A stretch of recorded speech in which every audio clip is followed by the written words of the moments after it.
Brother Bill Martin was born in Brooklyn, New York on August 1st, 1938. He first visited Padre Pio in 1959, and then he returned in 1964 and entered the convent as a lay friar. And he shared something very interesting about Padre Pio before. Here's what he said. It was near the end of his life.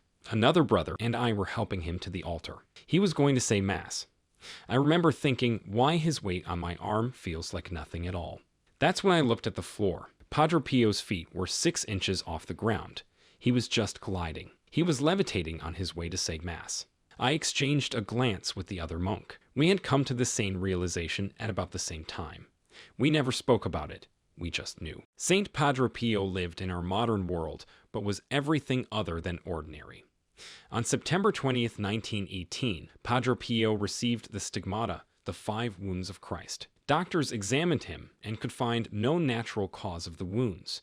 These wounds remained his entire life until his death when, as he predicted, they were healed.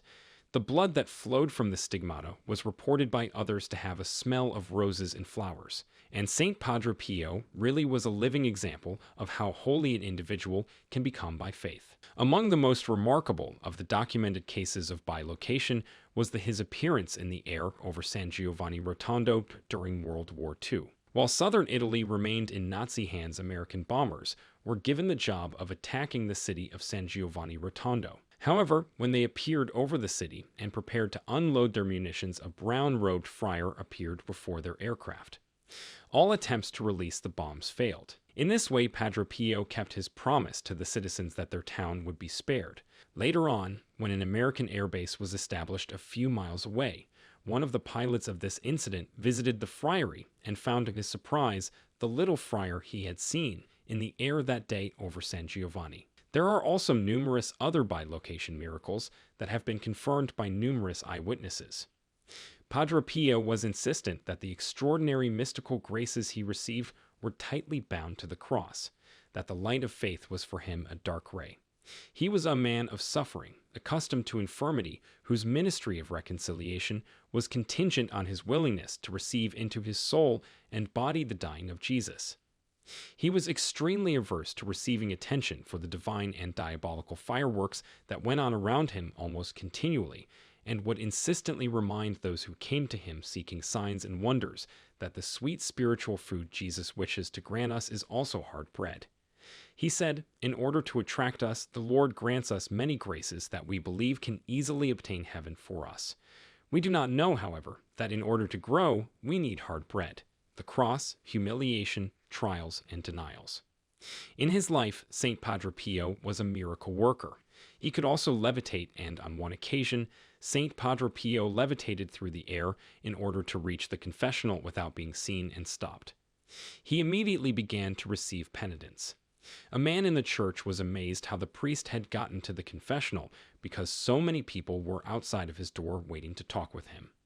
Saint Padre Pio said to him that God made him invisible and he walked on their heads to the confessional. And then he also healed others. In 1919, he received a penitent using 2 canes.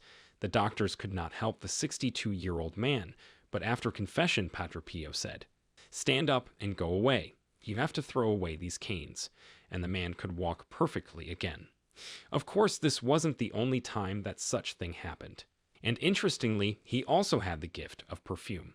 Sometimes God allows saints to emit a beautiful perfume in order to draw more people to himself and holiness. This perfume is smelt only by a privileged few, not all. And Saint Padre Pio had this gift, and the smell of roses, incense, ammonia, and others was emitted from him. And this is what he said to some inquiring about them. "They are only a sign of my presence." Father Agostino of San Marco had a malfunctioned olfactory gland and could only smell strong odors. And he said, "I smelt a number of times the perfume that many people smell. Even when I was distant from San Giovanni Rotondo, I smelt it." And then there was also the gift of light. On October 5th, 1925, Dr. Giorgio operated on Padre Pio for a hernia. Before he had to stitch the doctor noticed that he had lost consciousness. He took advantage of this and looked at his left side, the place of Jesus' wound from his stigmata.